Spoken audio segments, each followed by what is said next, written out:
I can't figure this out. I've done some research, I've looked online, and here's my question. A D flute plays a D when you close all the holes. The next note down, a C flute plays a C. So, of course, the wave is longer. Now there's something that shakuhachi players know very well. When you lower your head, you can flatten a note a half a step down. You can go halfway there.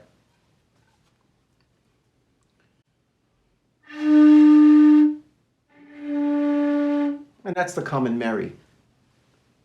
But I can go further. I can go another half step down. Listen to this.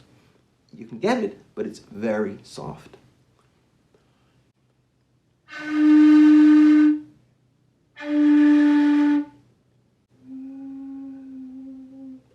So, where did that come from? Here's a real C.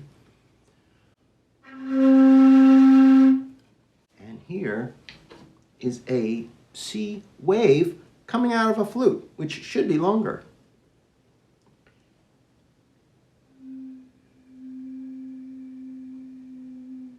So, to figure this out, I'm going to visualize it. And I'm going to do what designers do, which is they get a piece of paper out, get out some tools, and head over to the studio. Draw the waves, draw the flute, and get some feedback, what you're looking at, and it may give me some ideas as to what's going on here. Hopefully, by the end of this video, I'll be able to figure it out. So, here we go. I'm in the design studio to analyze these flutes and figure out how sound is made from a shakuhachi. Plastic shakuhachi. In general, any tube, where does the sound come from? So I use drawing to understand and help me think. Now, does this get me the answer? Well, I hope it gets me closer to the answer. So basically, here's what's going on. The shakuhachi is a tube.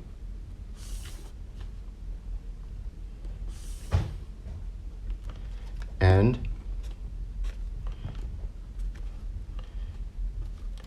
the air inside the tube is activated. So this air is pushed out into the world. So now here's a little shakuhachi detail. Gets a little thicker at the end. Now, as you all know, it's a wave, a sound wave. So here I'm going to put a wave in. It goes up, down. It goes this, a curve. If I drew it out here where you could see it, you would see it's a wave. Now, these waves go out the ends when you blow. Now this edge here is sharp. So now, when you blow in here, you blow in here at this edge, where does that sound come from? So it creates more pressure in this area. And there's also some pressure out here. So some of your air, if you're a player, you know this already, some of your air is going in the tube and some of it is going out the tube. Now, as you push over this edge,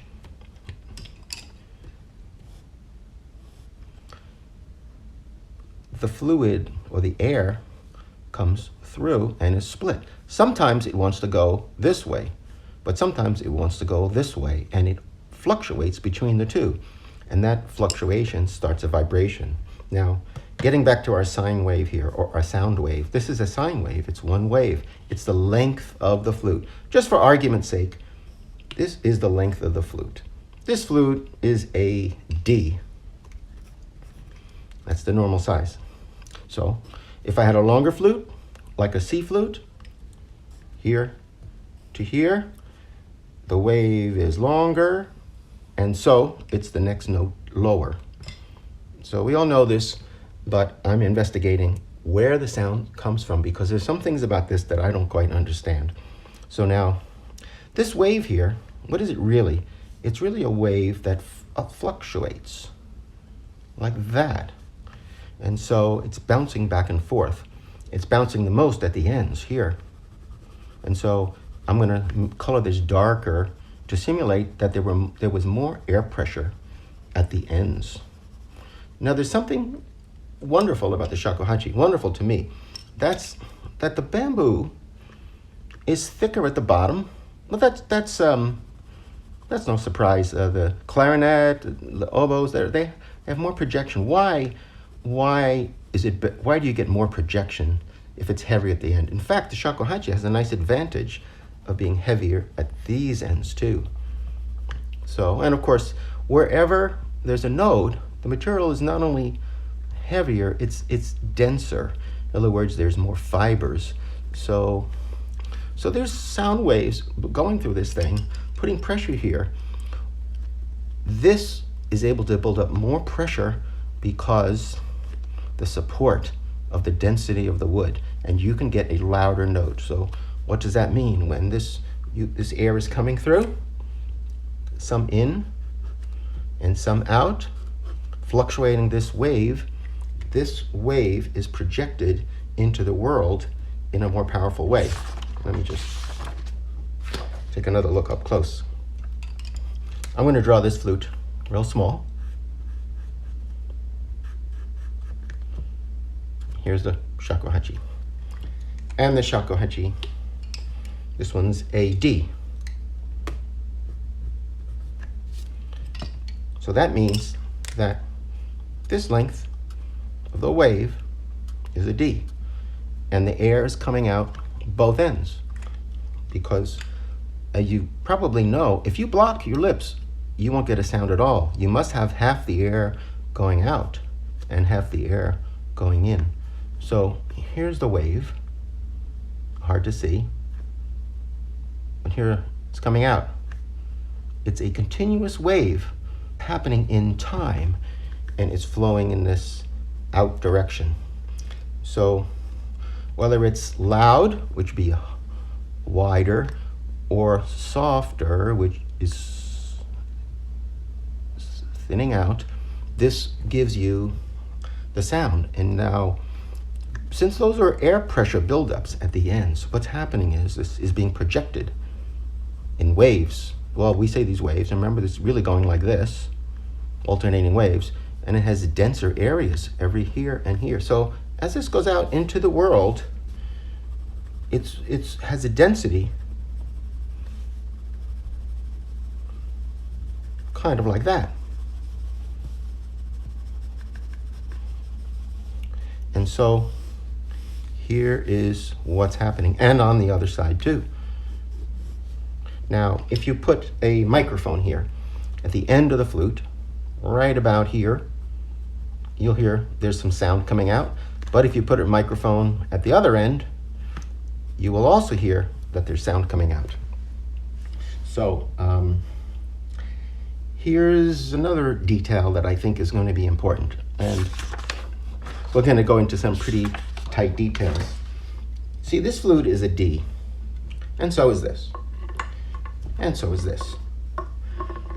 Now, we're looking at the blowing edge, the one in the center, nice flute by Gyokusui, made out of real bamboo. The other two are plastic copies. This one has been painted, and this one is left raw in the natural plastic. So what I want to point out is that they have different depths. One of them looks like this, the blowing edge. Another one looks like this. And so here and here is really quite different. So how long is this flute? So they're tuned by ear. So if I was going to measure, well, this is a D flute. Where would I measure from? I'm going to measure from the blowing edge to the root end. Now, if you look at this closely, if I hold a tool up to this, you will see that the blowing edge is level at the top. It's almost perfectly level, even though this one is the deepest of the three. This one here is much shallower, but I see that it's also level. And now the traditional flute is also level. So without doing any measuring, I'll say that the edge of that, in this case a piece of bone, to the end is the length that gives me a D. So here's a player and sitting down on a pillow playing the shakuhachi.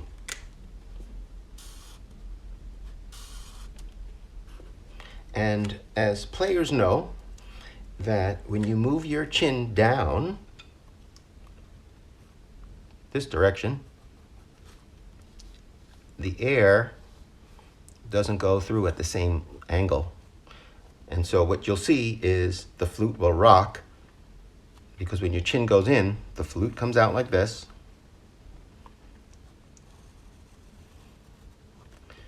And the air is striking at a different angle. So here is the blowing edge. And here's the end of the flute.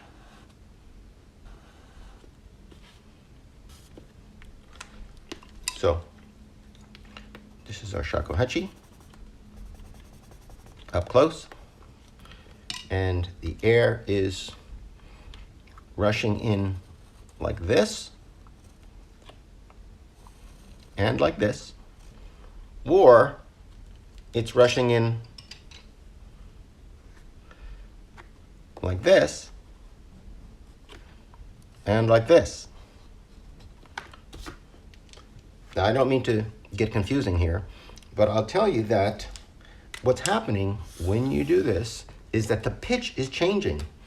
It's going from, here's the D, it's a D length, right? It's going from a D to a D flat. So how does that happen if the flute is only this long? How does it play as if it was this long? In shakuhachi parlance, we say merry, right? Merry is the flatter tone. It's a half a step down. So this got me thinking, and I realized that I really didn't know how this happens. So here's what I've discovered. We were talking about the wave of the sound, okay? What I've found is that they call this the node right here. The node, the length of this. Here's the middle point here. What I found is that if you have a tube, and the tube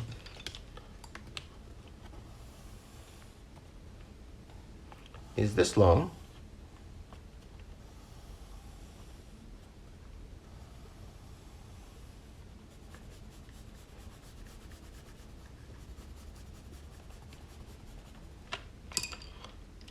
the node actually is happening past the end of the tube. Now, I haven't found an explanation of why, but that is actually happening. So that's strange to me. Now, when I was thinking about what happened earlier, that there's pressure building up in here, well, maybe it's releasing. Maybe the effective end of this is a little beyond, where the most buildup is right over the edge, past the edge. In fact, I saw a formula, and I don't want to get too technical here, but I'll just say that this is the diameter, right? Diameter is the distance of the across. This is the diameter of the bore, okay? So what I saw online was that the formula is that this distance from here to here, so this distance here to here. So what I'm really saying is that if this is the inside of our shakuhachi, here's a root, and this is the diameter from here to here, then 2/3 of that right out here is where that wave is happening. So now that wave is starting here and bouncing back and forth to this point here. And so this strange effect, I believe, is why, and here's the wave now, green, and here coming out. And this is the beginning of the next wave right on the other side. So that, I believe, is what's happening, is that you are pushing the length of this wave further past that point. And that's very interesting to me, because this is what started this whole problem here. So if this is our shakuhachi end, and here's the root, here it is, there's the root, and from here to here,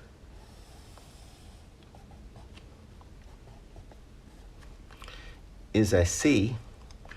This extends it just a little bit,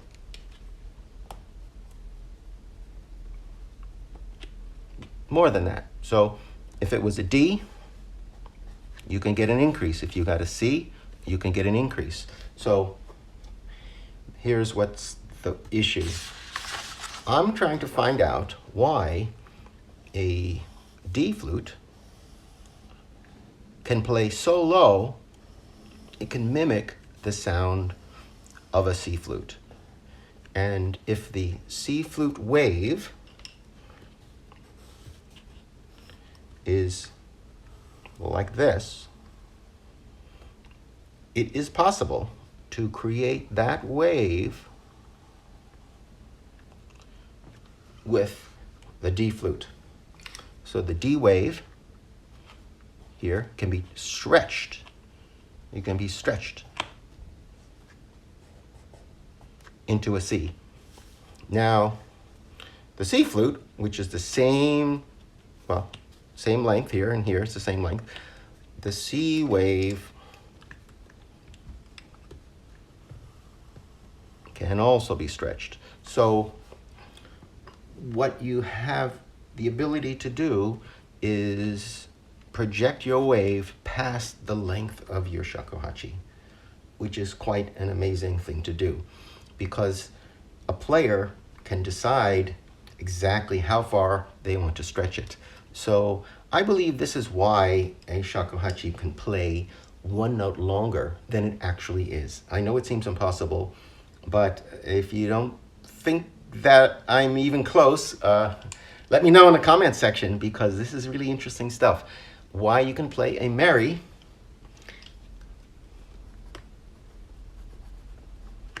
right, or a die merry,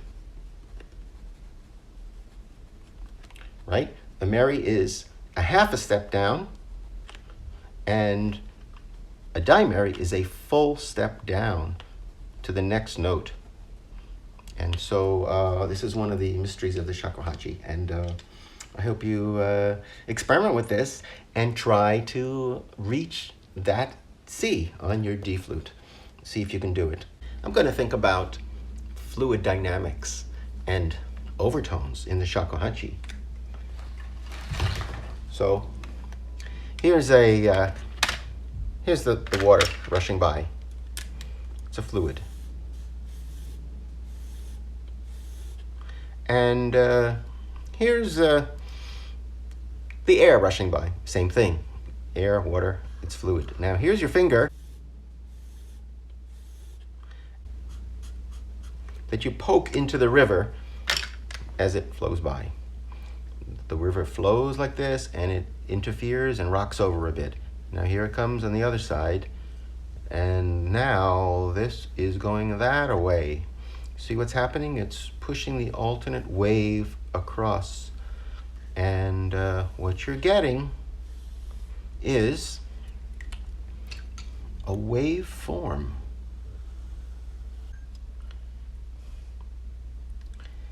So in the flute, we have a wave starting here, going down like this.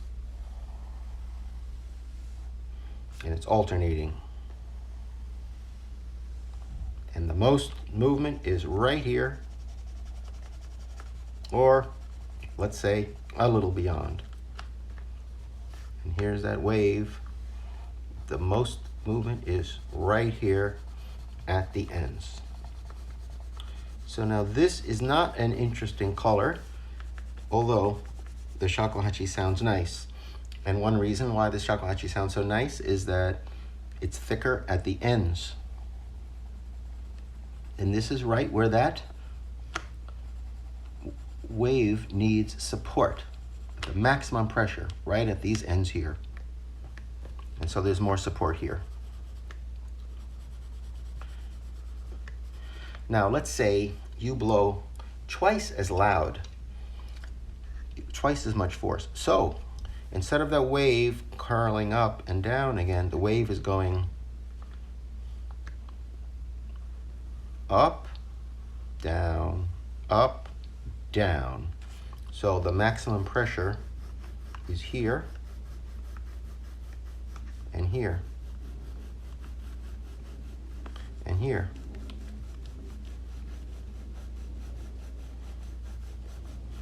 Now, getting back to the flute, well, we have more density. We have more density. There's a bamboo node right around here, and the material is heavier right in this area. And there's right in this area. Well, it's not corresponding to anything really here, but here it is. There's a node down here. Now, every piece of bamboo is different, and so everyone will sound different because they're corresponding to different nodes. So this tone color is looking more interesting. So let's say 1, 2, 3. Let's say this is a even higher frequency. Okay, it's going like this. This case here, the maximum vibration is here, here, here, here, and in here somewhere, and in here somewhere. So I'm seeing a lot of interesting color happening now. That's really something. So now you're going to blow very loudly, and so a very high frequency is resulting. So you got this going on.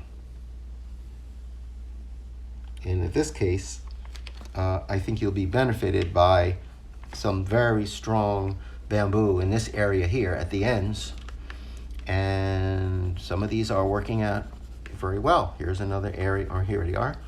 And it's creating a lot of different color. And this is something that's quite interesting. I see a lot happening here. So when I step back and look at my shakuhachi, I see all of this happening based on the length of the tube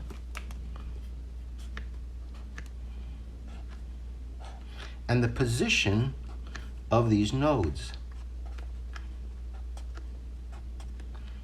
Now, there's one more thing that'll influence tone color, and this can be very controversial, and that is the material of the bamboo itself, because the bamboo is just not only creating this space for you, give you something to work with, but it has a